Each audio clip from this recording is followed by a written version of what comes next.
afternoon and welcome to the meeting of the Governor's Interagency Advisory Council on Homelessness to Housing Technical Assistance Committee. This meeting has been publicly noticed in compliance with Nevada's open meeting law. Chair Michelle Fuller-Harlauer will call the meeting to order. Good afternoon. It is 1:05 on October 21st, 2025, and I would like to call the meeting of the Nevada Interagency Advisory Council on Homelessness to Housing Technical Assistance Committee to order. Abigail, would you please call roll? Of course. Chairwoman Michelle Fuller-Harlauer. Present. Vice Chair Brooke Page. Present. Austin Pollard.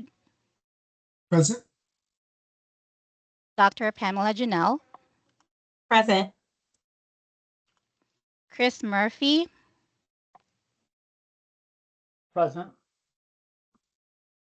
Adrienne Babbitt. Present. Julie King. Present. Dr. Diona Turner. Present. Dr. Katrina Grigsby Thedford.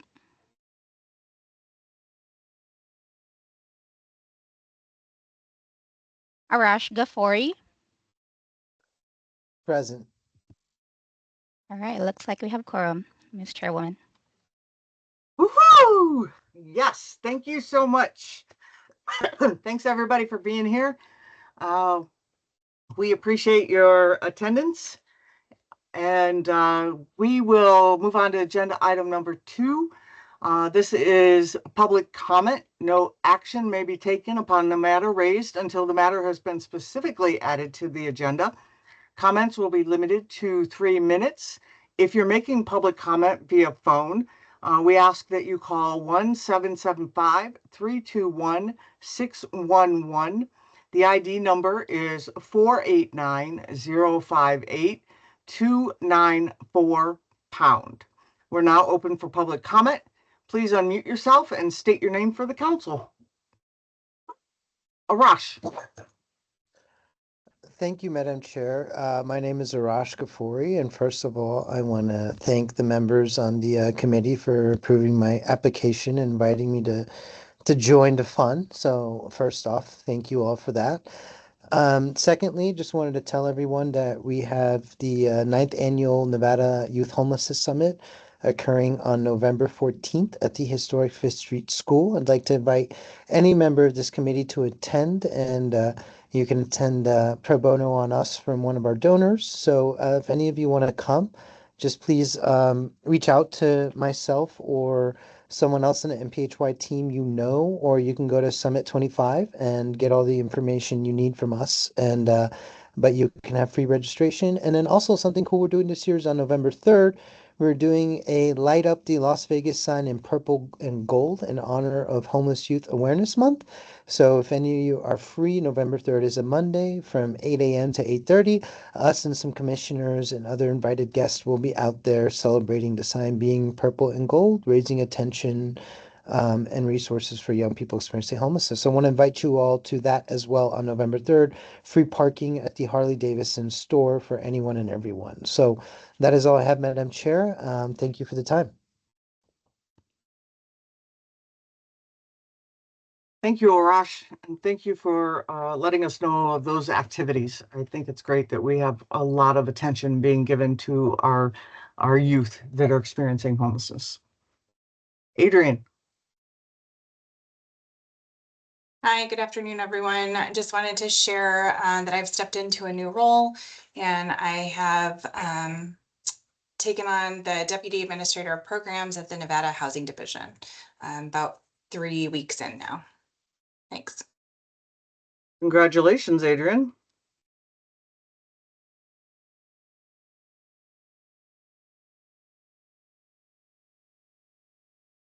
Anybody else?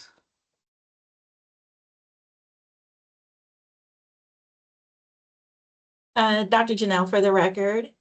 Hello, everybody. I just wanted to say hi and also thank you all for being such an amazing part of this group. Just wanted to share that the Nevada Compass app is set to be completed, hopefully by December for launch. And I wanted to thank this group for your input. We're currently in user acceptance training. I wanted to specifically thank NPHY or Raj. You were able to give me some really good information when we were about to select our vendors. And so I just wanted to let you and NPHY know that I really appreciated that feedback, because everything is moving forward. And we're also moving forward with a website. As you know, we had some hiccups with federal funding that caused some significant delays in getting some resources to the state. But once these resources get stood up, the goal is to be sure that ICHHTA and all of our other partner organizations have the opportunity to take part and link resources. So I just wanted to share that information. And also thank you for the invite to the NPHY Summit. You will be hearing from me. Thank you so much. Thank you, Dr. Janelle. Anyone else?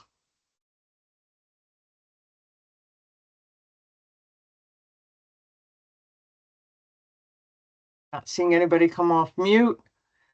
Abigail, did we have any emails with any public comment come in? There is none. Okay, thank you. With that, we will close this agenda item. Just to let everybody know, there is another public comment at the end of this meeting if something comes up between now and then. With that, we will move on to agenda item number 3. This is a possible action item, discussion and possible approval of minutes from the August 19th, 2025 Interagency Advisory Council on Homelessness to Housing Technical Assistance Committee. All of our committee members should have received copies of the minutes in your appointment in your calendar. So it should be an attachment to that appointment. So check there for copies of your minutes. If there is any discussion or concerns about the minutes, I will take that discussion now. If there is not, I will entertain a motion for approval.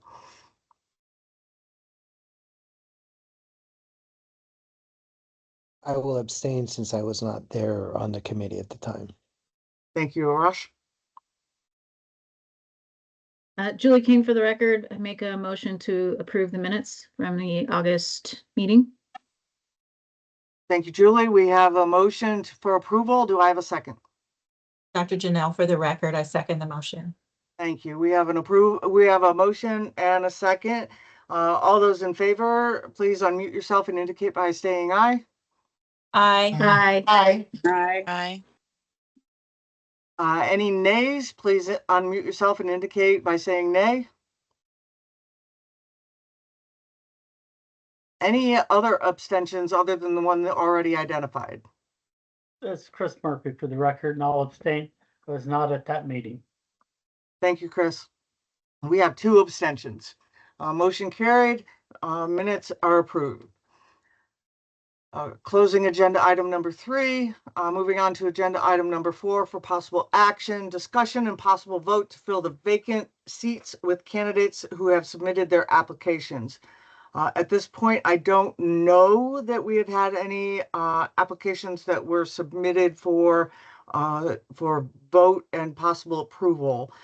Is that correct, Abigail? That is correct, Michelle. Okay. So unless there's some discussion, we will close this agenda item. Is there any discussion on this agenda item?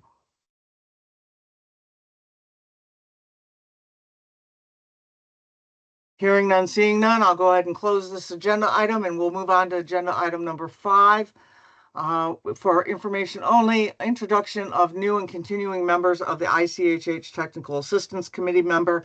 We'll go ahead and do this. Arash was not at unfortunately was not at our last meeting that we held, so we held off on doing introductions since he is our newest member, and we wanted to ensure that we all introduced ourselves to him and had him introduce himself to us.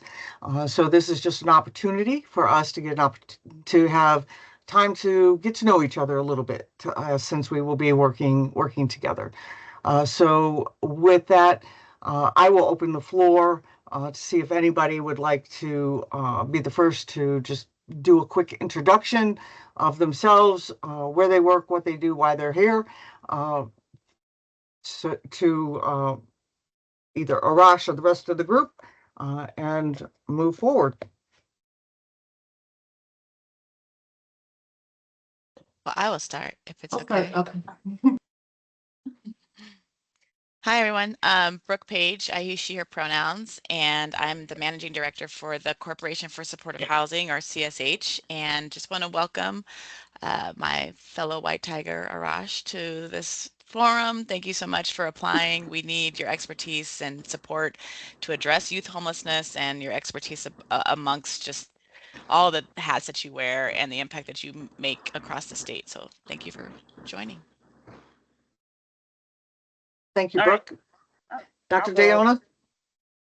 Hi, Dr. Dayana Turner. I'm with the Nevada Department of Education. Hi, Arash. Nice to meet you. I'm fairly new myself. I work alongside Dr. Pam in the Department of Education. I am on the educator effectiveness side of programming, but I also work alongside with her in terms of making sure that our district's educators are also aware of what's going on with our homeless students in the state from the professional development side.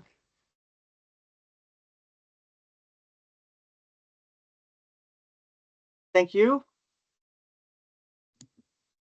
This is Julie King for the record. Hey, Rosh, I've seen you around campus for many years. I am, since June, I have been with the Partnership Center. I'm the SAGE product manager, so I'm tasked with developing SAGE, the repository.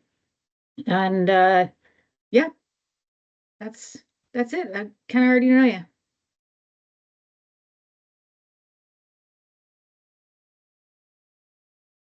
This is Dr. Katrina. Welcome, White Tiger. So I know you, and I am fairly new in this role as well.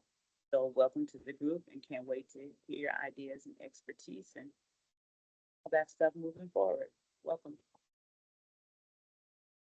Hi, this is Dr. Pam Janelle, McKinney-Vento State Coordinator from Nevada Department of Education. Well, I've already been gushing over Arash. He has been super, super kind to me ever since I stepped into my role in 2022. I got to literally tag along as the little sister trying to keep up with my little short legs and watching the amazing work that NPHY has done over the years. And I've learned so much, and I appreciate being included in many of the events and projects that are going on. But I also want to share that this really, really warms my heart to see people who help me in the work, but then I can learn so much from them. And that's also Dr. Katrina, who is also new, and also Dr. Dayana Turner. This is one of those things where how you hoped and prayed for certain things, but to see it come to pass. And then of course, I always have to give it up to Chairwoman Michelle Fuller-Halauer, because it was that fateful day at the NPHY Summit in 2022 where I met her for the first time. So once again, this is a full circle moment, and I am so glad to see our amazing organization have these titans here. But y'all gonna have to tell me about what that White Tiger thing is, because I'm feeling kind of some FOMO. And then also a shout out to Brooke Page, because yeah, Brooke was trying to help me get my life right when I was on these committee meetings, and y'all helped me with the rules. So thank y'all so much. And welcome to all of our new members. I'm so honored to have been able to be on this side of it to vote y'all in. So let's get to work. Hey, good afternoon, everybody. My name is Austin Pollard. I'm the manager of Housing, Justice, and SDOH programs with Health Plan and Nevada Medicaid. Just a pleasure to have you all on. Looking forward to working with you.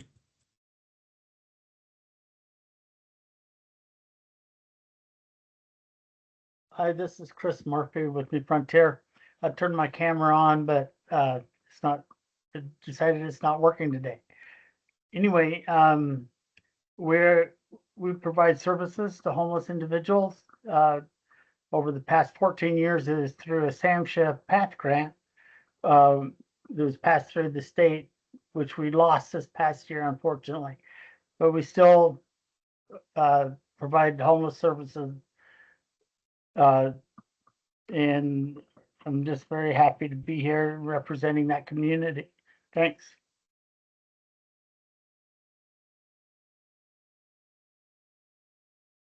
Hey again, this is Adrienne. Arash, so happy to have you here on this council.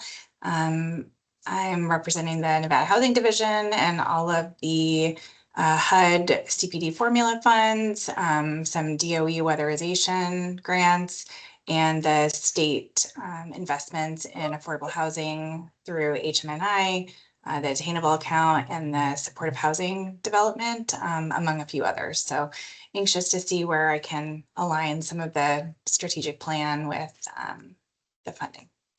But glad to have you as part of the conversation.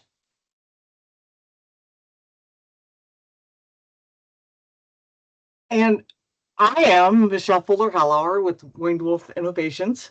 I've been on the council, well, the council itself, and when it was initially created, and then the Technical Assistance Committee with the most recent iteration of the Homelessness to Housing Council once it was put into statute.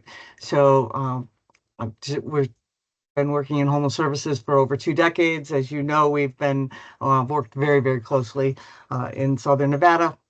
So at this point, I am the CEO and Chief Strategist for Technical Assistance and Consulting Agency, and we work on a national stage to create, to be catalysts for innovative change and to help folks, to agencies and communities to be the best selves so that they can help folks, the most vulnerable folks in their communities.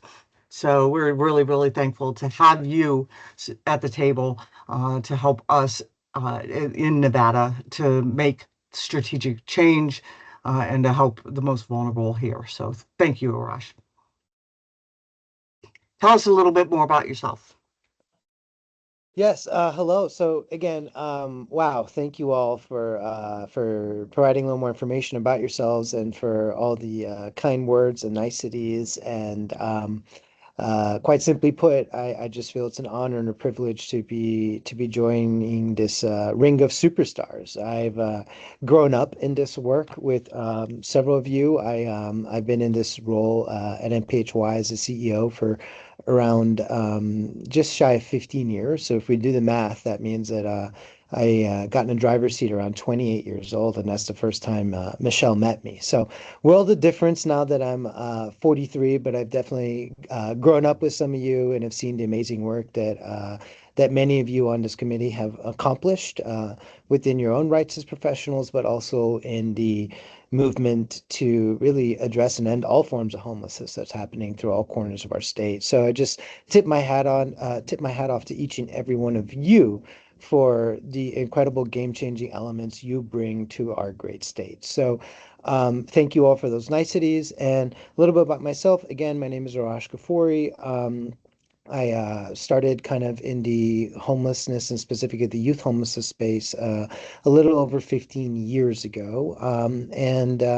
Now today, I'm still here at MPHY. MPHY has grown quite a bit over the years, and I'll tell you a little more about that in a second. But I consider myself more of a social entrepreneur and a youth advocate than I do a nonprofit leader.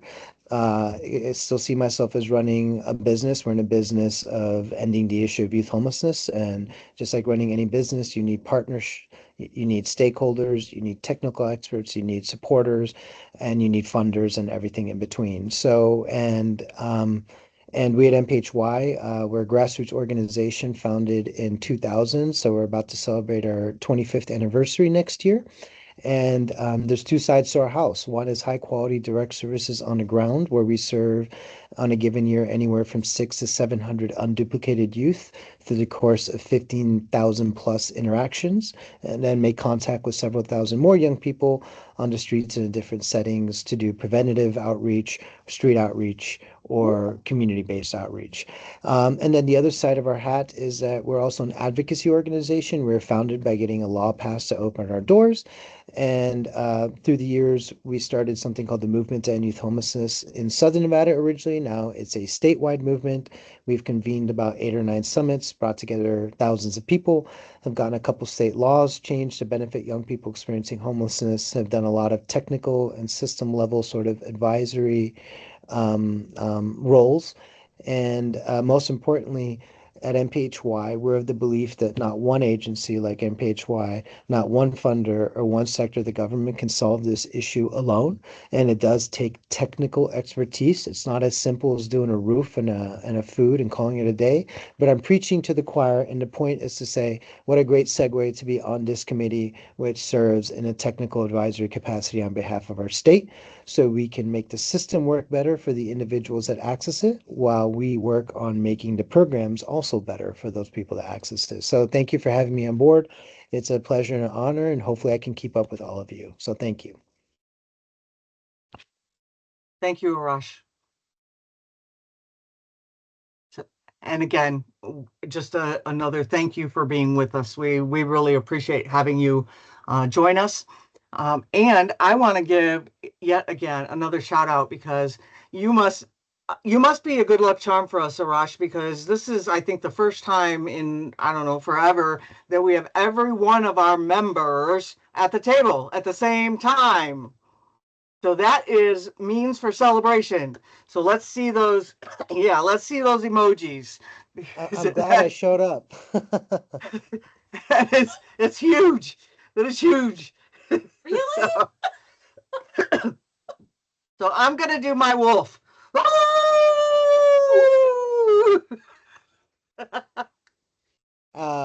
Wow. What's that Apple TV show with the soccer coach guy in England? I forget, but it was a really popular show, and they had a wolf pack, and they did the ow thing. So wow. Woo woo. Well, Hey, we my do wolf have pack, the winged wolf UNR. pack, we howl together, we fly together, we have each other's backs or wings, you know, it's a thing. I think we may have to add to the agenda, like get a mascot now. I'm feeling that. Well, sounds like I've been indoctrinated into 2 crews today. So Well, I don't know. I was hearing a white tiger or something earlier, you know. yeah, that's a leadership Las Vegas thing, you know. The 3 of us happen to be in a class together, so we're the frankly, we're the homeless people in the Leadership Las Vegas class. The homeless people. Wow. All right. Okay, so let's go ahead and close that agenda item.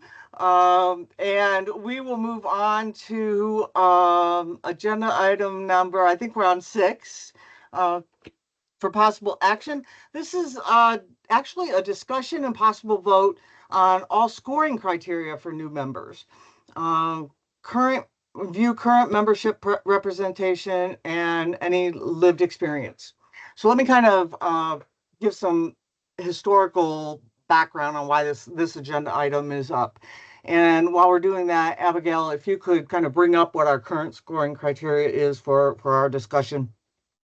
So the current scoring criteria is very broad, and it was something that was created many years ago, and because it actually, I think, predated me, or as I first came on, and it really was just a way to just kind of generally score folks to get folks on our technical assistance committee here. And I think we have grown to be much more sophisticated now. And there's been some discussion amongst this group, rightfully so, I think, on really discussing what do these categories mean and really defining them. And because they are very general, right? We don't, and it very up to interpretation, individual interpretation as you are reviewing the application, the letters that we receive for people that are interested in being on the Technical Assistance Committee. And so the discussion we had at our last couple of meetings, was we wanted to review the scoring criteria, what we are reviewing people on, and clearly defining. We can change the scoring criteria if we wish, and we can more clearly define any of the criteria that we determine we want to use for scoring or ranking folks as we have new applicants coming forward. So that's what this agenda item is for. So with that, I am going to, open this up. And the first question I'm going to ask is, let me back up. The current criteria that we look at is lived experience in homeless services, mental health or substance abuse services, state geographic representation, and skills and knowledge expertise. Very broad. So I think what we need to determine is, or have discussion about is, do we want to keep those areas? If so, we need to identify that. Do we want to add to them? Do we want to get rid of any of them? And then I think the next step is, once we determine those things, then we probably need to further define what we mean by whatever it is we keep or what we end up with, so that it is clearer for the scorer on what that means. Arash. Yeah, quick question for you. The answers for these questions, where the score comes from, is that kind of letter that we submit as part of it, correct? That's basically the main data points. That and the your applicant or the questionnaire yeah, or whatever. Yeah. Yeah, your resume. Okay. So I have a question. This is Katrina. So the lived experience piece, right? I think a lot of people only think that means homelessness. They don't think about housing insecurity, substance use, justice involvement, mental health, right? And so a person can have many different lived experiences. And so this may come off because in the name of the council or the technical subcommittee, that it is only homelessness. But yet the next one is experience in these other services, right? And so I don't know like where that's written at, that lived experience had to be a scoring factor. Like, does it have to be? And if it needs to stay, can it provide more detail? Because a person can put no on that and get a lower score, right? And so I think that means a lot, unless it was like a priority that anyone in this group had lived experience. Otherwise, it shouldn't really be rated. It could be like something added, just for the knowledge of the people. Do you have lived experience of homelessness, housing insecurity, justice involvement, mental health, if people are willing to share?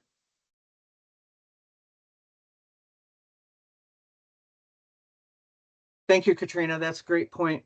Before I go on to the next comments, if I can just for some edification, lived experience was put on here primarily because at the time we did not have anybody with any kind of lived experience of homelessness or poverty on the Technical Assistance Committee. So that was a priority for recruitment. And so that was something that at the time that group wanted to ensure that we had some type of representation. Doesn't mean we have to keep it, but that is the purpose of why it is on there currently.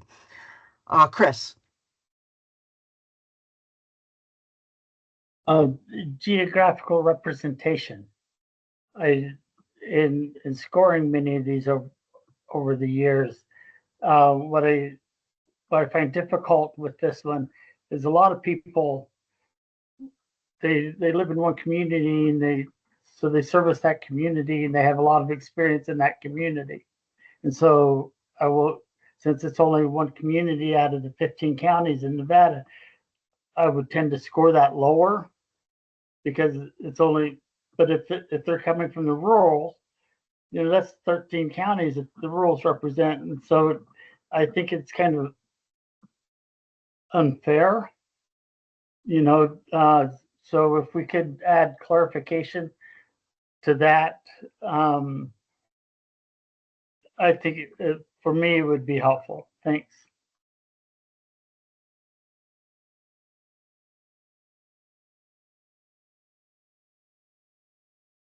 Dr. Janelle. Oh, thank you, Madam Chairwoman. It looked like you were saying something. That's why I was like, "Ooh, I can't hear you." Yeah, I keep forgetting that I put my microphone on because my dogs are barking, and then I have to take myself off mute. Oh, no, thank you. I just wanted to be sure that you had the opportunity to say what you needed to say. I really appreciate everyone's input with this. When I was a newer member, as this has evolved, I think maybe we should do something like maybe have a hyperlink that links to like some more information to provide context, because I do agree with Dr. Katrina's assessment of lived experience. Because yeah, being a person of lived experience, I've experienced a couple of things, but then, it's also in a way creating a false equivalence, because there are some people who have served in those areas who may or may not have lived experience too. And so there's like a stigmatizing on both ends of it.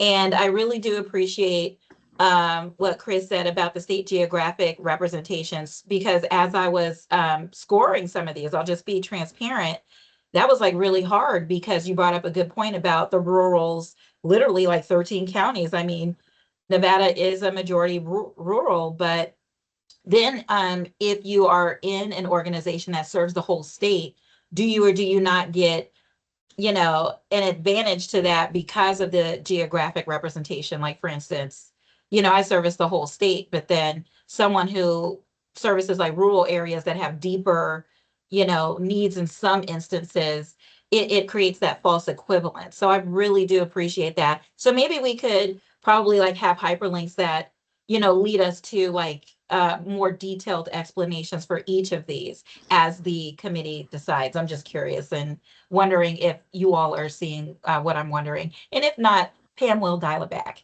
Thank you. Thank you, Dr. Janelle, and great ideas. Julie? Yeah, so I'm glad that the lived experience thing was brought up, because when I looked at that, I thought it was strictly talking about lived experience with homelessness. So I hadn't even thought of other systems or other situations. But that would definitely, I think that would definitely change things if we're going to expand that lived experience to include other situations. And I like the idea of doing that. I would like some clarity on the experience in homelessness services line and the skills and knowledge expertise. How are those two different?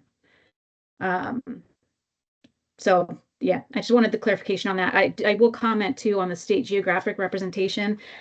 I was never really sure if that meant where the person was actually located, and did it give this committee more representation throughout the state, or was it where they, where their work took them? Like, um, did they basically just work with Southern Nevada agencies or with Southern Nevada clients? Did they work with agencies across the whole state? So that one was never quite clear for me either on exactly what it was or exactly how we're defining it.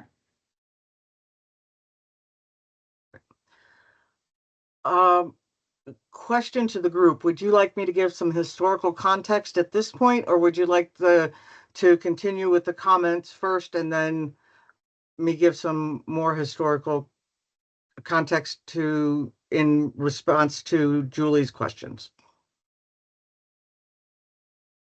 I would like the historical context now because it may clarify other questions. Okay. So Julie, you might have to remind me of all of your questions because you had several of them there. So the skills and knowledge expertise. The reason, if I remember correctly, the reason that and if anybody was on the group at the same time that that we were using this originally, let me know if I get this incorrect. I believe that the reason that is separate from experiences in homeless services, mental health, and substance abuse services was because that was around the same time we were also creating the original strategic plan and doing a lot of that crafting and analyses and those types of things. So there were skill sets that we needed at the table for creating and crafting the strategic plan and the work moving forward with addressing homelessness at this level that was not represented at the technical assistance committee level. So that's where the skills and knowledge expertise came in versus just working in homeless services, mental health, and substance abuse services. We had folks that were at the table that they worked in those services, but they didn't necessarily have skills and knowledge expertise in the areas of developing a strategic plan, working at the systems level in creating, crafting, and implementing any type of a plan. So there was this huge skill and knowledge gap that was taking place at this committee level. Regarding the state and geographic representation, again, if I remember correctly, we had a huge representation, like over a 75%, I think it was like an 85% representation on this group, or 90% representation in this group from Washoe County. And so but we know that, the bulk of the population is in Southern Nevada. And there was one person representing rurals. And so the group was like, we need a broader distribution of representation at this table, virtual table, across the state that is more representative of the people in the state, right? That we are representing.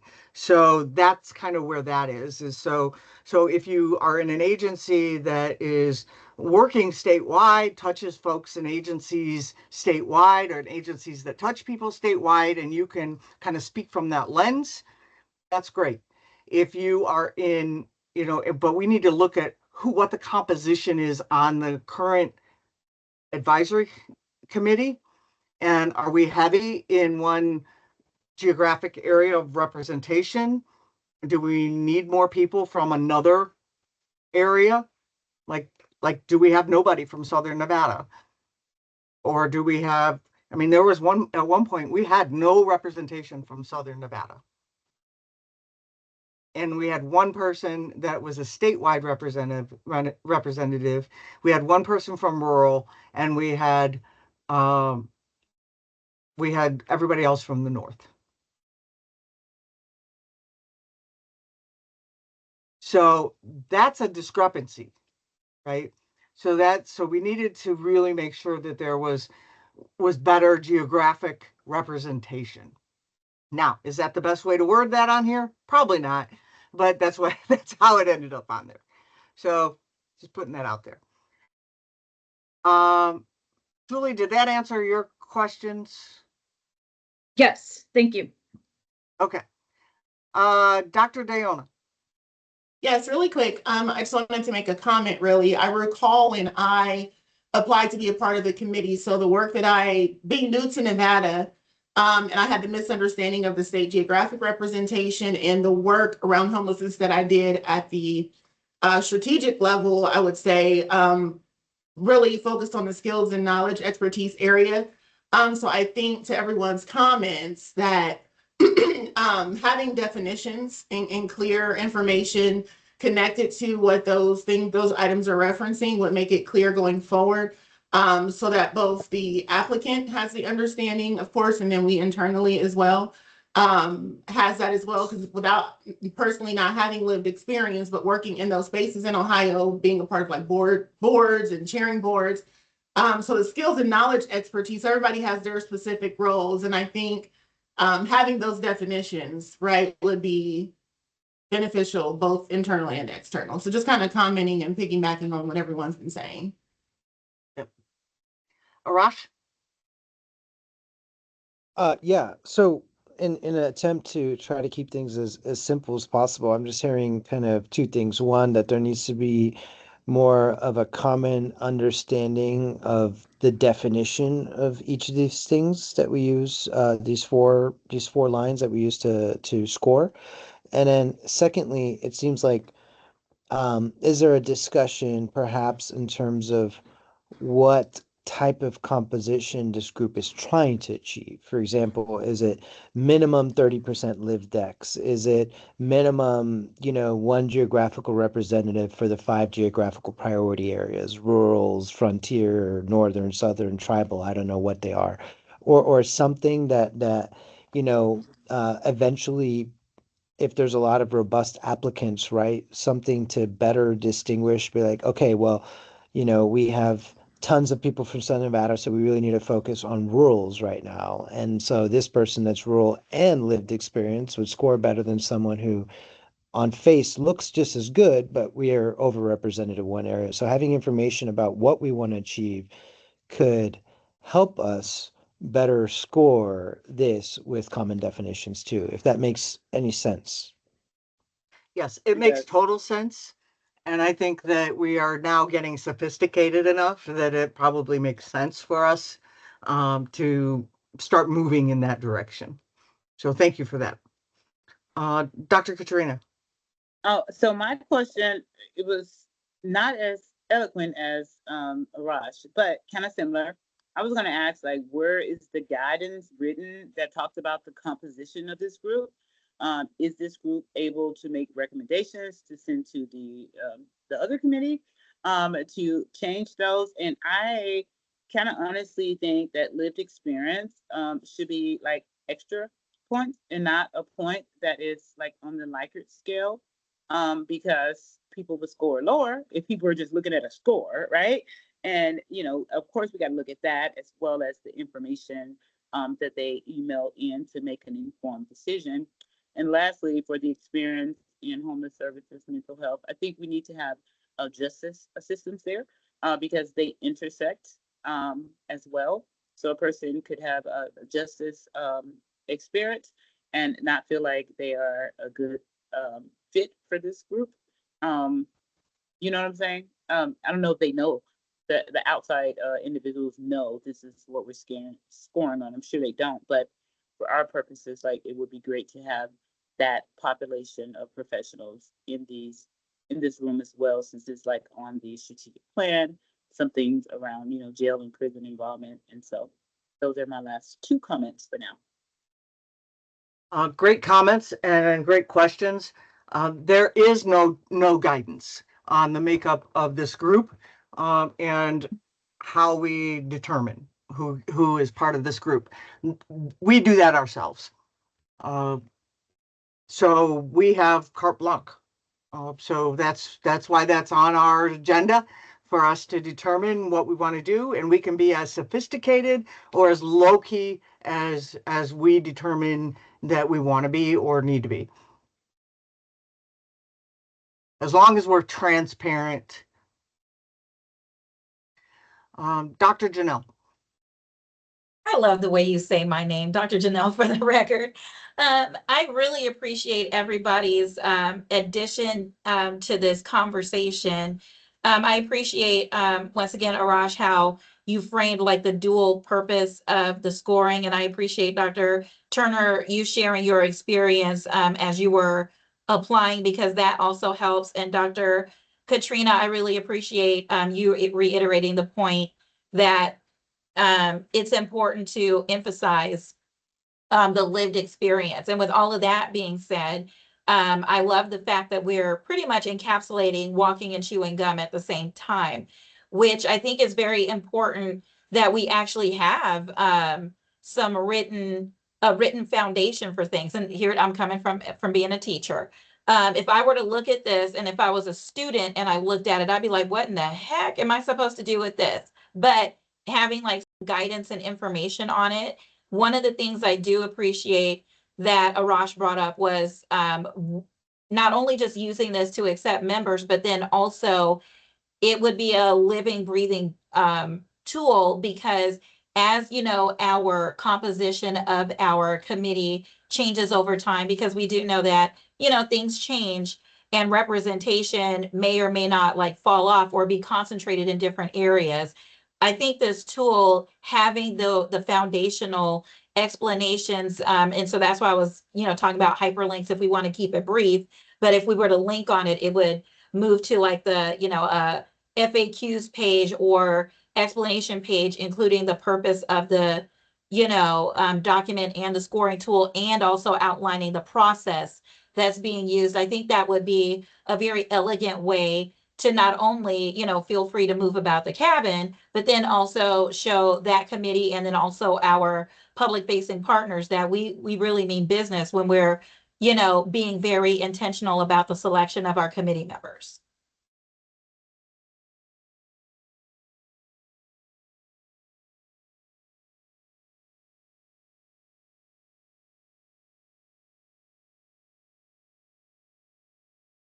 Okay. So I think what I'm hearing from the group is that generally we want to document what we feel the makeup of this particular group should be, what it kind of makes sense for this group to be, then and create the scoring tool to go along with that, so that we can get to that makeup of what the best what the best makeup of the group is. And in doing that,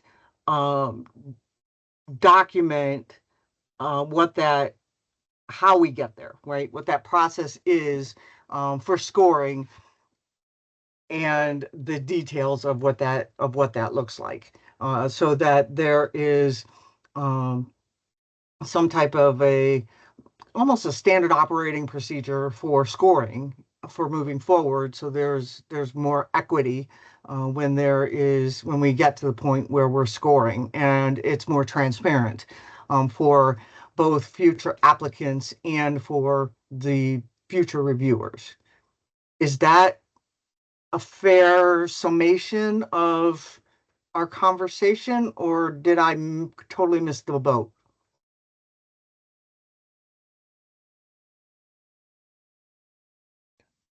Sounds about right to me. So we can't vote on the makeup of the group at this point, but we can continue some discussion around what some of that would be, because that it does roll into scoring criteria. So what I would like to recommend at this point is that we continue this discussion about what we think the makeup of the group might be, or what we might need to capture for our next meeting, that we agendize kind of maybe more conversation and maybe even a vote at the next meeting for the makeup of the group. and the scoring and all of that. And we can take the conversation from today, from our meeting minutes, right? And summarize that along with whatever conversation we have next meeting and try to come up with a more cohesive decision or cohesive agreement on what we want. But I'm open to anybody else's suggestions or ideas.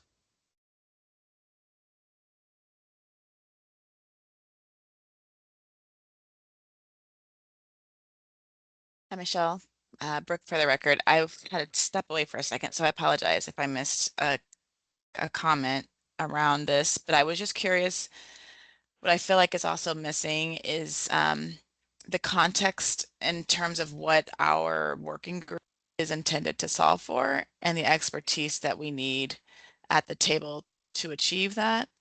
I think that direction from the Interagency Council and helping to really hone in on the role that we should be playing as a technical assistance working group should directly sort of align with, you know, based on what's needed from us, do we have that expertise on this committee to sort of meet that expectation?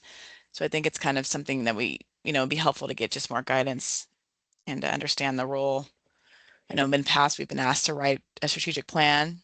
I'm not sure how many of you are writers on here, but I think that's an important kind of skill set that would be needed in order to make sure that we've got, you know, a written document, or if there's research, evaluation, you know, just things to that degree that if that's expected of us to sort of update or inform future versions or iterations, that we've got the folks on the table at the table who can help inform that. So yeah, that would just be my comments.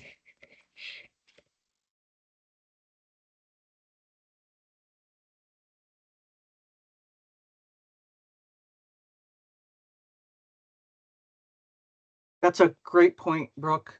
To that point, are you on the next ICHH agenda to get some direction from the ICHH? I couldn't tell you. Brooke, for the record, I think Dr. Katrina, if I could maybe leverage your role on that committee to just kind of give us some ideas of how we can better assess kind of how we get that information. And I know that you've attempted to kind of put that out for the committee. I'm not sure if folks are deliberating now or there's like a report back on their future agendas, but I haven't necessarily gotten clear direction. And I know the chair wasn't at the last meeting that I was on, and I don't even know if we had quorum. I can't remember, but I think those kinds of nuances would be helpful just to understand, you know, how we get the direction that we need to move forward. So what I'm saying is, well, of course, I kind of spoke up and was like, you know, we need to be, you know, working together type thing or giving guidance. And it was a little crickets in there. And like, there's no, from what I've seen, interaction or engagement or conversations in between meetings. So maybe on the next meeting, that's something that I will suggest, because we hear you and then we hear you again and then you keep asking the same thing. And so we need to be more proactive in what we're doing and like, you know, in the moment. And so I'll just make sure I kind of bring that up to the committee and see if anyone bites. I'm still new to that committee, and you know, it's like I want to be approving stuff and doing stuff, but if I don't know, and so I'm still kind of learning how to navigate that space, and so I think our next meeting is coming up. Is it this week? I feel like it is. Oh, I'm looking at November 20th. I think it's November 20th. So I'll email the chair and kind of ask a few questions. To kind of see where we're at, because there's no engagement in between meetings for me to even give you an update. I'm sorry. I believe it's the 29th Of November? of October. Okay, let me look at my October. I was just, yeah, because my calendar by default, for some reason, it was all the way in November. October 29th is a Wednesday? That's what I have. Oh, it sure is on a Wednesday. You're right, instead of a Thursday. I was looking at Thursdays from 1 to 3, so that's next week. But I'll reach out to the chair. Abigail? I was just going to confirm that yes, the ICHH is set to meet on October 29th at 1 p.m. And they have it on their agenda. It's only for a discussion. They are not allowed to take action, but there is going to be a discussion regarding the direction to the TA.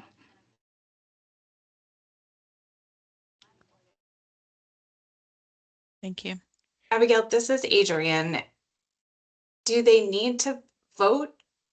Like, does it need to be an action item before we can have clear direction in moving forward? Or is a discussion enough for us? It was requested to be a discussion only. They are not. It's not it's not on the agenda to take any action or to vote on anything. We will have to reach out to the District Attorney General's office to confirm if they're able to do so. This is Dr. Janelle for the record. I'm gonna do my best to be very measured and use the Jeopardy principle and put this in the form of a question, if I may. Or I'll just make a statement. It's almost like counterproductive when the technical assistance committee that was created to inform the committee to do work is only being discussed, but there are no actions being taken. And one of the things that I do notice is right as we're having our TA meetings, and then the committee meetings are like literally a week later. And I know I look young, but because of the passage of time, we have not had the opportunity to move forward with a lot of items that could have been actionable, that could have made at least more of a sustained impact. And I'm just going to kind of leave it right there because I'm in my day job right now. But as a committee member, I'm kind of like, this is where I'm making, it's kind of like, well, what are we here for then? But I'm just gonna go ahead and go on mute, and thank y'all for allowing me to have the time to express that sentiment and ask the question. Mm-hmm. Thank you, Dr. Pam. Brooke, for the record, I just want to iterate I think the timing of the two meetings is something that should be considered, because if we were wanting to sort of provide information or agendize a topic for their next meeting, there isn't enough timeline with open meeting law to do that. So I think that is something that should be considered. But again, it goes back to what is the role of the technical assistance working group to help inform and help prepare the council for their meetings and what they would need to, is it that we're supporting the following month's meeting? So all of those questions and support and guidance would be helpful. Yes, I think all of your comments are very valid. And I'm not, I'll be quite frank, I'm not sure that the ICHH knows how they could best utilize the Technical Assistance Committee, right? I think there are better, more effective ways that the council could utilize the Technical Assistance Committee and make great strides towards addressing homelessness statewide. I don't know that the council is aware of the ways that they could utilize the Technical Assistance Committee. We have a great brain trust right here. We have very smart people at this table. And so I don't know what that looks like. So, and I know we're kind of getting off topic here. So I think that maybe that's something that needs to go back to the actual council itself and ask them if they need some guidance on ways that they can better utilize the Technical Assistance Committee. Dr. Pam. Thank you, Madam Chair, Dr. Janelle, for the record. I really do appreciate this discussion because this has come up several times. And I do want to, also say that I do appreciate those of you who are on the Technical Assistance Committee who are also on that other council. And thank you for sharing, what you could with regards to what's going on, because that also gives us, space to hopefully make like some recommendations so that once again we can get moving on a few things, simply because we can't get last month, last week, last year, the last 2 years, we can't get that time back. And we're all at a crisis point when we're looking at the data and what's going on not only in the country but in the state of Nevada. And that's all I'm going to say about that. Thank you for the opportunity to discuss this. Brooke? Thank you, Madam Chair. Brooke, for the record, I'll just say from my last comment on this, I think it might be even advantageous for someone maybe on this committee to maybe go back to the legislation when it was passed and to review the minutes from the hearings and understand like the intent of the bill and the legislation, because I think that would give us a lot of insight maybe that we can bring back historically, and kind of it was set up with these various different working groups for a reason and a purpose, and maybe bringing that back to from historical context would give us the answers that we need.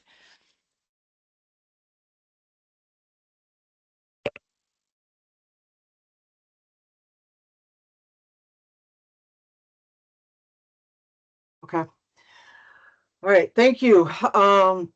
Very robust discussion. I think that it's been some great discussion. What I think I'm hearing though is that we are done with the discussion around the scoring criteria at this point until we get some further guidance. What I will put out though is that think about the makeup of the group as we know it, and as we know of the work that we do have to do at this point. So start thinking, right? Start thinking what you think we probably need for this group. Be prepared for our next discussion, and we will come back to this conversation and the makeup of the group. Okay, we will not forget this. This will be on future agendas. We got 3 hands. So Dr. Janelle. Thank you, Madam Chairwoman. I was, as the conversation was going forward and we went back to the scoring grid, I was actually doing like, a little bit of a self-assessment just to kind of see where I land versus from the time that I was voted on to now, and like what I still represent. And I just like kind of lightly suggest that we all kind of reflect on that, because that will also give us like a good, like just kind of a loose picture of like that overall representation, because our group dynamic and representation has changed over time with our new members that have come on and different things like that. So even though it's not like an agenda item per se, I think that would help add to the conversation moving forward. Thank you. Thank you. Arash? Yeah, I just had a more of a question to you or the group from a historical context, but is there, how do I word this? Is there anything glaringly obvious that's missing, either from the type of membership we're seeking or the composition of it, or something that can't easily be honed out in these 4 buckets between lived experience, geography, and skills? Because I guess my point is we don't want to overcomplicate the rubric, as opposed to kind of what I'm hearing you all saying is kind of like flesh it out more. So just wondering if there's you told us to think about it. So I was just curious if there's anything missing, obviously, that we're not capturing one of these 4 areas. Yeah, I think that's a great question. Dr. Katrina did identify earlier about justice experience. Right. So I just wanted to point that out. Perfect. Okay. I Just don't food know if for anybody thought. else has anything to add to that, but Dr. Janelle, for the record, I think operationalizing or adding the additional like narrative of explanation with like some bulleted lists and other explanations that people had already brought forth would be ideal. Thank you.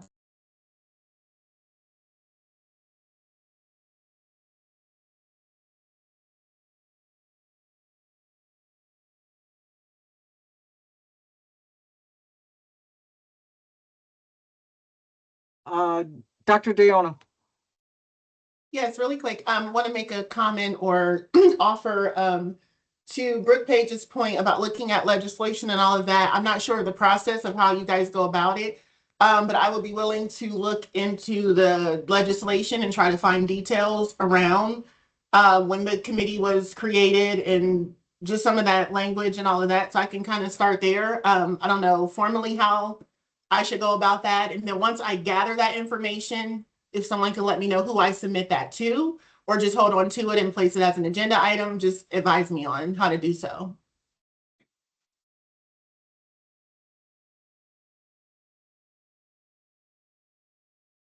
Thank you, Dr. Turner. I think that would be, Brooke, for the record, if you would be willing to do that research.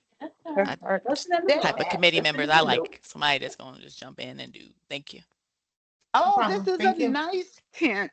I'm sorry. Yes, if you would do that research, that would be huge. And then you can either we can agendize that and you can bring that back. Just shoot an email to myself, Brooke, and Abigail and team that you've got that research and we're ready to agendize that, and you can report that back to us during a meeting. That would be great. Okay, sounds good. Thank you, Dr. Turner. Okay, Adrian, I think I saw your hand up. Dr. Turner, answer my question. Okay. Okay, anything else on this agenda item? All right, with that, I'm going to go ahead and close this agenda item, and we are going to move on to agenda item number 7 for possible action. Review the current strategic plan and discuss any revisions to be made. Follow up on the outcome of the direction from the ICHH. So we probably should have moved on to this agenda item as part of the conversation we had during the last agenda item. So with this, I do want to share something with you all. My team, particularly my research team, yes, I have a research team now. Yeah, I'm growing. My agency is growing. So let me pull this up. Sorry, it got closed. Where did it go? Aha. So I added the information that Dr. Janelle sent. And I have added information from, we've added information from the legislation that passed during our last state legislative session. And so I will send this workbook to Abigail and ask her to send it to the full committee. But since we don't have a shared space, I couldn't just share it with the space. So can everybody see my screen okay? Yeah, okay. So what I did is I took the regular workbook that we have and I just started adding a couple columns. So we've got our comments column, then we they have a 2025 legislative bills laws column, and then legislative bills laws status toward our plan. Now, some of them aren't all labeled that yet, but we're getting there. But anyway, what they did is the team went through and made some comments. They did some research about things that have passed or what happened during the legislation and how it might apply to each of the strategic issues and activities, and what we might want to do over the next 90 days or so. So they went over and above what I really asked them to do, because I have I have a team that's a bit yeah, they're overachievers. That's the word I was looking for, overachievers. So in the comments section, you'll find a lot of information that may or may not be helpful to us for next steps for each of our activities. But what I really want to share with you is for the different legislative bills that have now become laws, I've identified what the bill is, kind of what it requires or what it does, and kind of a summary of the impact and whether it's helpful. And we've put that into what we think the activity is that it applies to. And sometimes there's a law that applies to multiple activities, right? So, and we might not have gotten it right every time. And so I'm just put that out there, right? So we've got those in housing, and then homeless prevention,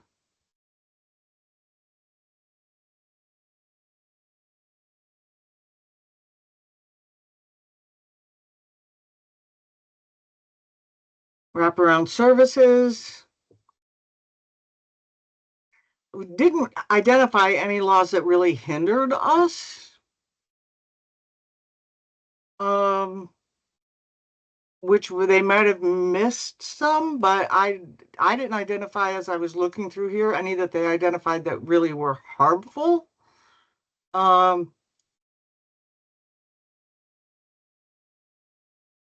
This was populated by Dr. Janelle.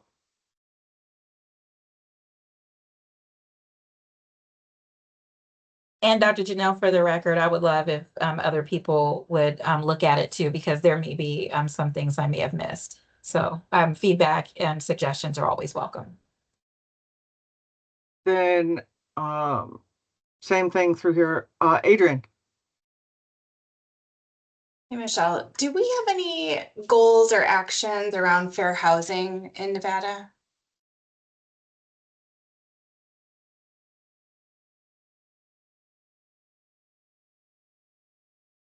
Or anybody, if you know? I thought we did, but then I couldn't find it. Brooke, I think you were over the housing group, weren't you? There wasn't anything that comes to mind related to fair housing. Maybe in the policy tab.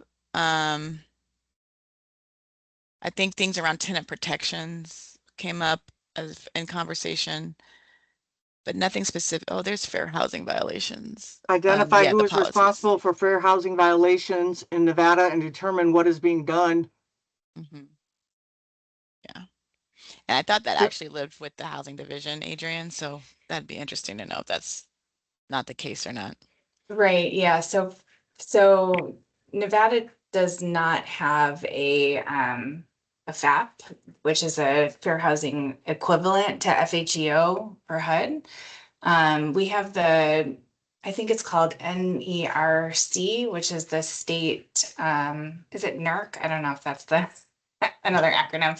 Yes, Nevada Equal Rights Commission. Yes, so they're like the state appointed organization, from my understanding, to do fair housing, but they're not considered a fair housing equivalent for HUD, like fair housing investigations and complaints.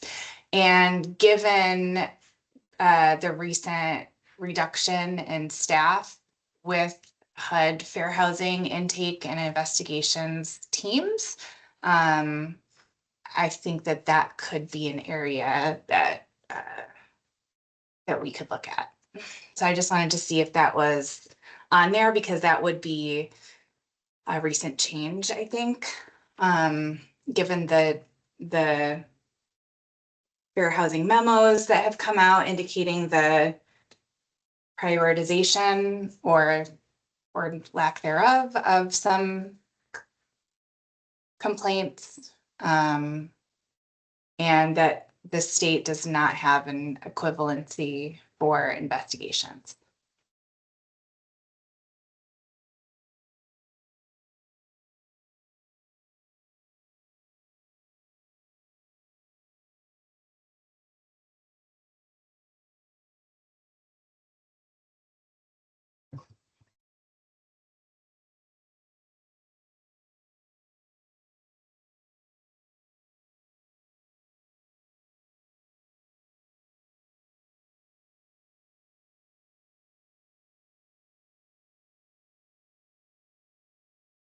So what are our next steps?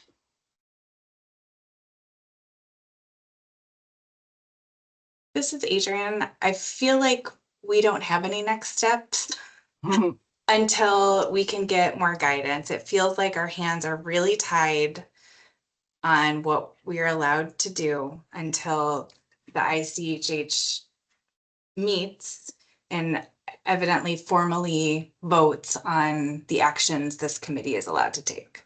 So I don't know is the answer to your question.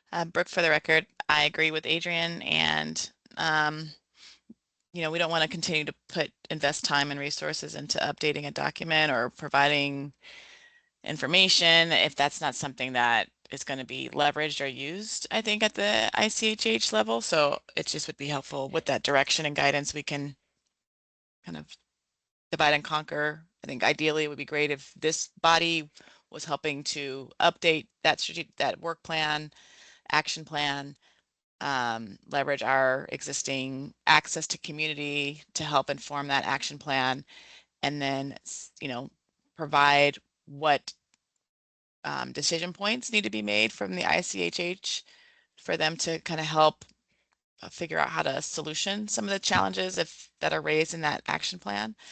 But until that is kind of formalized and adopted, it's hard to put in all that work and not knowing if that's going to be supported at that level. That is correct. Dr. Janelle? Yes, Dr. Janelle, for the record, Lord have mercy. And I might get in trouble for this one, but I'm just going to go ahead and put it out in the streets. Is there any way, because of the amazing work that we've already done, to be able to pivot to some of our representatives on freestanding organizations who have been able to move things forward? Would we be in a position to just continue to advise and inform our outside agencies with this information, because it is very valuable, until our committee decides to act? This way, at least we're acting, but in a different capacity in terms of providing foundational information. And I only say this like with an example of NPHY's ability to help us move forward with things like AB 197 and other pieces of legislation. And I'm just, you know I'm tap dancing around something, but I'm willing to dance and even change my shoes to do another dance if I need to. So, Arash, I'll let you answer in just a minute. So there's a couple things to note. One, the strategic plan is a public document. I believe the work plan as it stands is also a public document. So there's nothing to be said that anybody in the community, in the state, can't be working on addressing the activities, the goals, and the strategic issues of the strategic plan or the work plan. And I just did a presentation to the statewide COC on our work plan and what we need to complete within the work plan on who needs to do what, who needs to own what, and how we're going to measure, and who the collaborating entities are, and all those vacant boxes within, and have been asked by the Northern Nevada COC if I would be willing to come and do a specific presentation to them about the work plan. So there is some, and the Southern Nevada COC asked for permission to share the work plan with their full COC. So the COCs themselves are interested in the work plan and how they can help start implementing and start working on the work plan. So I think, to your point, Dr. Pam, there are people on the ground that are closer to the ground, closer to the work that's being done, that don't want this to just be a document that sits, that no movement happens. They want things to keep moving forward and to see progress. It's just a shame that our ICHH has not been moving at the same pace and giving us, concrete direction on how to help them move forward and to give direction to those folks that are closer to solving the issue or closer to the problem. Madam Chairwoman, thank you for that insight. That gives me at least a little, it's a little more consoling, because at least that way our technical assistance part is actually moving forward. And thank you for sharing that this was public information that the public can act upon. Thank you. Arash?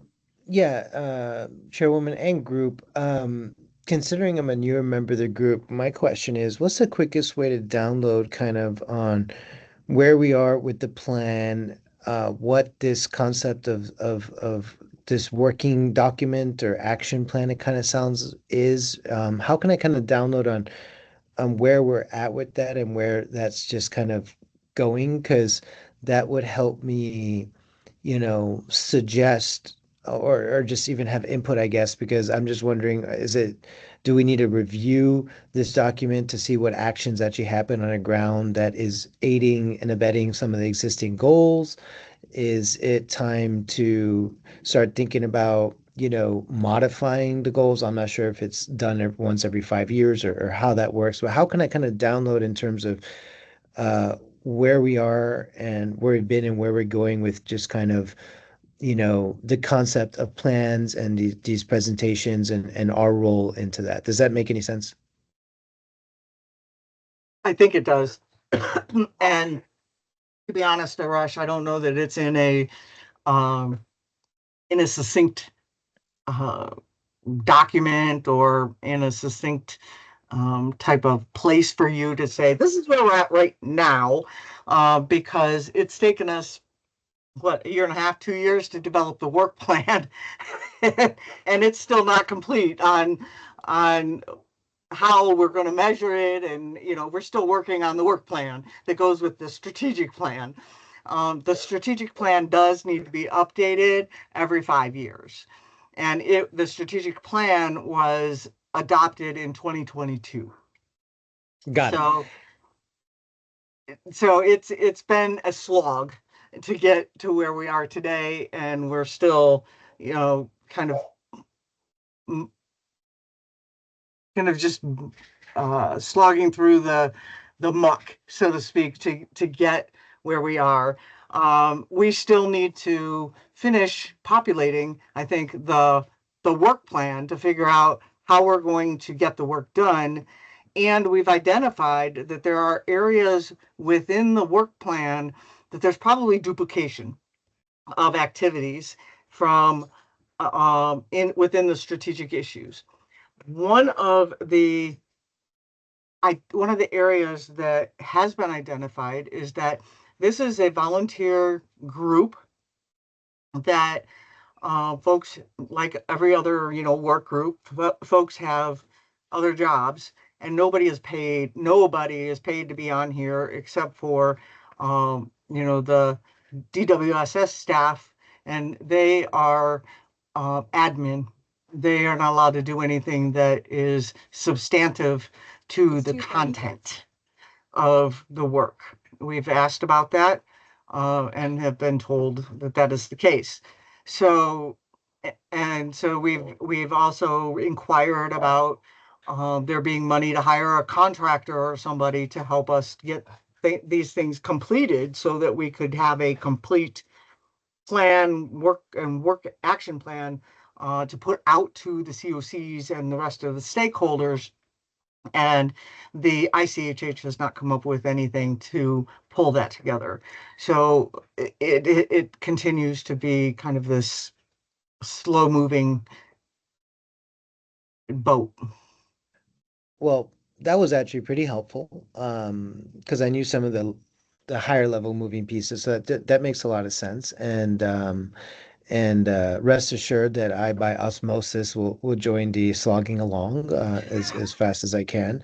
Um, and yeah, the only thing I'll just offer up kind of as perhaps a potential placeholder is that, the movement's really busy doing a lot of statewide work in a variety of ways on youth homelessness. And that's everything from building new statewide and regional boards to policy work, as Dr. Julianelle alluded to. But also we have a significant piece of funding from the federal government to start a statewide standalone plan process, so to further the work of this in terms of the statewide needs assessment. Right now that needs to be, kind of like this group, that needs to become actionified and revisited and prioritized and leveraged and all that stuff. So undoubtedly, one of the reasons I was excited to join this group is because I see that there's a lot of alignment. And to your point, Michelle, we don't want to duplicate, and anywhere that we can take work that could meet the objectives or help with the work plan that's already being done. Definitely very happy to figure out how to align those things. And I think it would be in our interest, at least from the youth homelessness part, to help in this bigger conversation. And that's all I have to say. Thank you, Arash.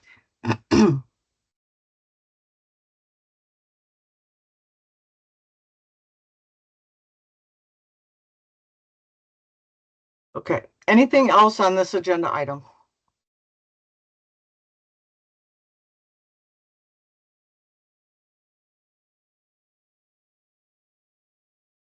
I sent Abigail the workbook I was showing you that my team has worked in, and that I had included Dr. Janelle's information in. So her team should be sending that out to you all here shortly.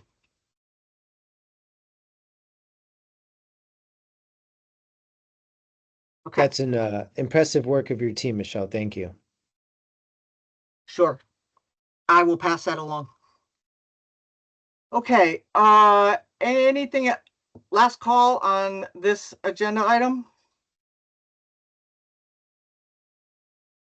Seeing none, hearing none, we will move on to agenda item number 8.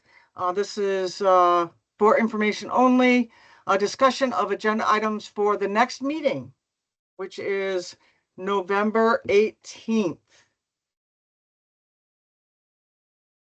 And just for everybody's edification, I will not be at that meeting. I will be at a conference. I also will not be able to attend the next meeting group. Well, I could, but there might be my ties in the background, and they won't be virtual. Dr. Janelle, for the record, this is like the third time that I have not been able to go with y'all. I feel some kind of way about it. So maybe today was just very kismet that we all ended up here at the same place at the same time. But thank you for that. This is Brooke for the record. I too will not be able to attend that meeting, so I'm not sure if it makes sense for us to propose changing that meeting date or canceling it at this point, but I'm not And sure if we'll have quorum. I have a feeling Dr. Katrina won't be able to either. It's Project Homeless Connect and Clarity Connect, and I'm not sure where Arash will be, but yeah, there's multiple things going on. Let me. So it sounds like maybe we need to consider a different date.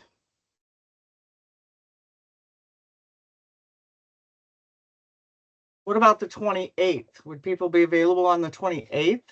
After Thanksgiving? Oh, Mhm. Yeah, that would be after Thanksgiving. This is Adrian. I'm not available that day. Is that the day after Thanksgiving? Yeah, that's No. Dr. Janelle, for the record, that's Family Day. And That Lord. is also a holiday for no, the I state. meant the 25th. I'm sorry. I was in the wrong month. Oh, you're really trying to mess with me now, Uh, Madam Chairwoman. I'm just being facetious. Thank you.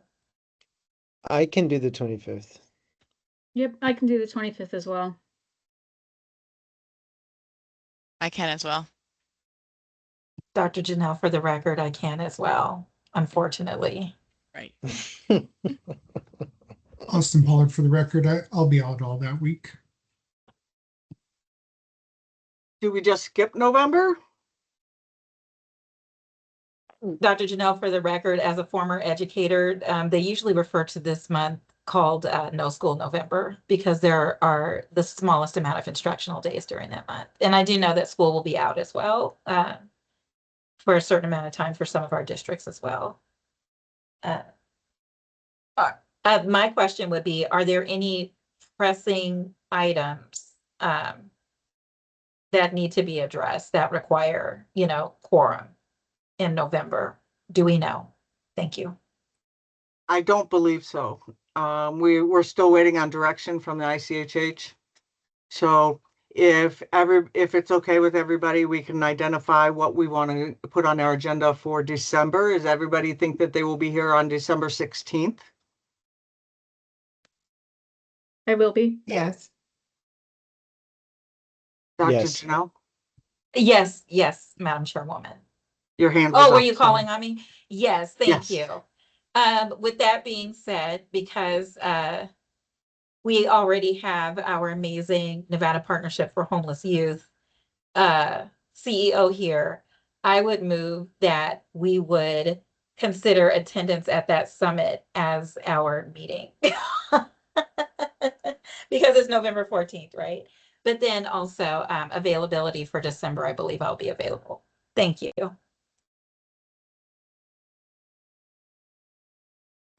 So what do we want on our next agenda? There was possible action related to the rubric and candidacy considerations, correct?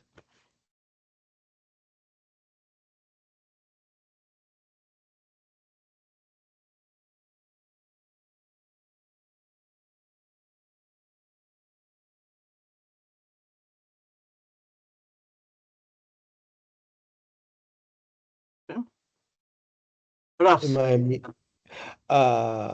Wasn't there also somebody doing some recon with the actual committee on kind of where they're at and how they want us to behave moving forward, and possibly what Brooke said about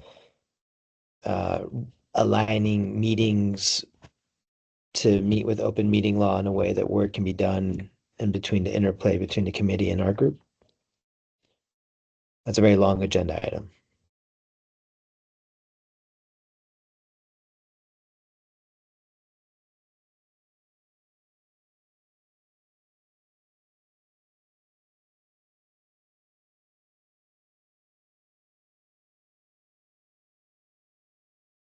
And Michelle, the group is proposing that December, whatever date that was, December 16th? Yeah, we always meet on the third Tuesday of every month, but what I think I heard was that we cancel November's meeting and that we resume again in December at our regularly scheduled meeting. Roger that. Dr. Dayona?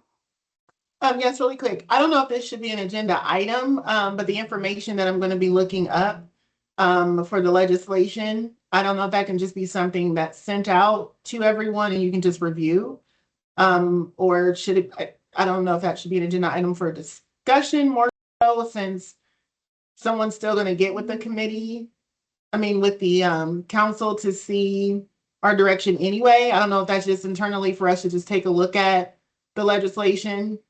So I guess you can determine or whatever you guys think if it should be an agenda item or not.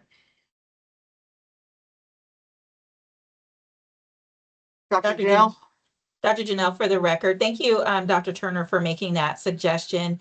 Given that we won't be meeting in November, I would say I would say we should capitalize on the time. And if it is appropriate for committee rules to be able to take a look at it, not only be able to look at it at the December meeting, but come prepared to discuss it after looking at it in the December meeting, since we will be missing November. I would love to get feedback from the committee on that. And what do you think? And thank you for bringing that up, Dr. Turner. Mm-hmm. So we're saying then, Dr. PM, this is Diana Turner for the record. So we're saying to go ahead and place that as an agenda item for December. Is that what we're agreeing to? Yes, but only Okay. if Madam Chairwoman would be able to clarify if we're able to have it shared so we can review it. So then that way, not only will we be discussing it, but we'll have a quick review, but then discuss what we've already reviewed because we won't be meeting in November. We'll have all that time. So if Madam Chairwoman, could you let me know if we can look at it or it can be shared? Well, it's public information once she finds it. Oh. So all she would have to do is she would send it to Abigail and team, and she can copy myself and Brooke, and then Abigail or the team can send it out to the full work group. But it would need to come from Abigail's team, and they can send it out to the group to review, and then we cannot respond to that email. We can just have that information to review, and then at the meeting, we will have a discussion. Thank you, Madam Chairwoman, for that full clarification on the record. That's what I was asking for. Thank you. And y'all know I'm from the 80s and I'm a little slow. It's after 2:30 this afternoon. So thank y'all for bearing with me. Diana? Yes. Am I saying your name right? Say it again. Am I saying your name right? Honestly, don't know. I wasn't paying attention. Okay. So, but it's Diana. So Diana. Okay. But one last thing, I think that Arash might have mentioned this. So around the scoring criteria, we had discussion around some of the definitions. Will that be worked on during this time? Will those definitions be presented as an item, or I don't know how far we got with that part of establishing the clarity, and who's going to work on that part? I don't know. Yeah. So just throwing it out there. I don't know if that's going to be an actual agenda item or someone's just going to further define those and share those out through Abigail and.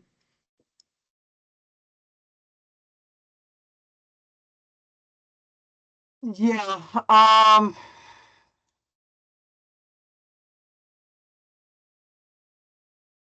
think since our discussion kind of got derailed a little bit, what I would like to recommend is that if you have, sorry, Abigail, I'm going to just apologize right now. But if you all have some specific thoughts about how you think we should define each of those areas, just bullet point those and send them to Abigail and team. Abigail, I will ask that if you and team can just compile that information, and then I'll work with you on what that looks like, on pulling that together in presenting it back at the next meeting, so that we can make this as quick as possible for getting the clarification of the definitions. Dr. Pam? Dr. Janelle, for the record, would Abigail and team be so kind to send that rubric out one more time just for a point of reference? Because I'll be honest, I can't remember exactly like all of the words. Thank you.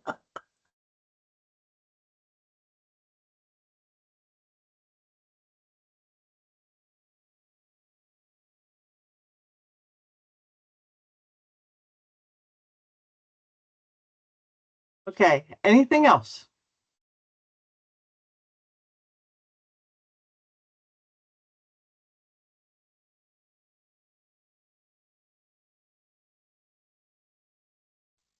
This is Chris for the record. I thought we were going to do something on what we wanted the committee makeup to be, what we wanted that to look like. Yes, I have that. Okay. Thank you.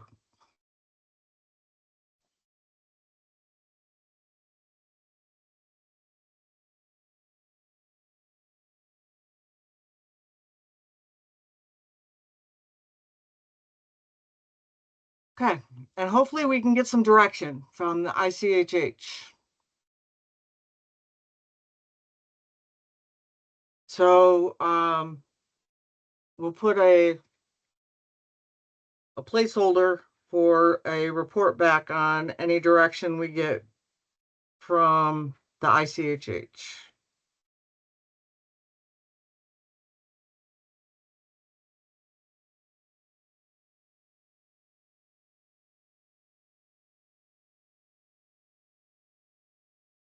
Okay. Last call. If you come up with anything between now and the beginning of December, send us an email. Let us know what your thoughts are that you would like to have on the agenda. But we have to make sure that we have enough time for Abigail and team. Do you like that? Abigail, that sounds good, doesn't it? Abigail and team to process the agenda and get it approved and posted and all that great stuff that they have to go through. So we don't want to bog them down. It's bad enough they have to bug me to get approvals and stuff. So we don't want to bog them down anymore. So with that, I'm going to go ahead and close this agenda item. And we are now to the last public comment for this meeting, agenda item 9.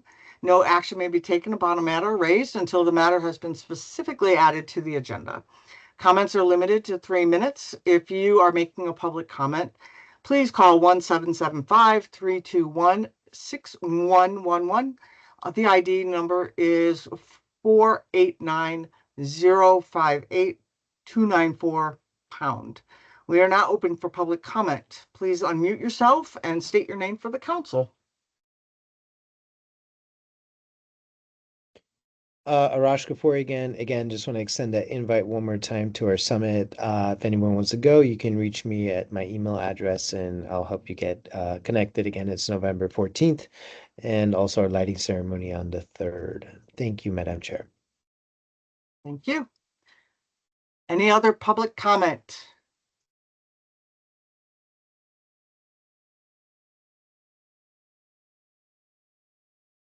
Okay, I am seeing none.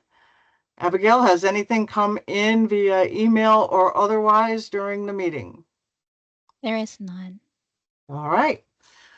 With that, I am going to close this agenda item and we will move to agenda item number 10.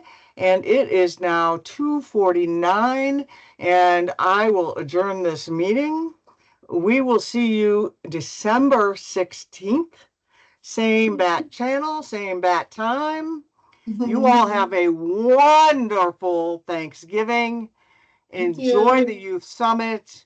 Enjoy whatever you do during this fall time. Be safe out there. Don't let the goblins get you. Everybody have a great one. Bye, Thank you, everybody. Madam Thank you. Chairwoman. It's always a pleasure. Thank you. Thank you all. Bye, everyone.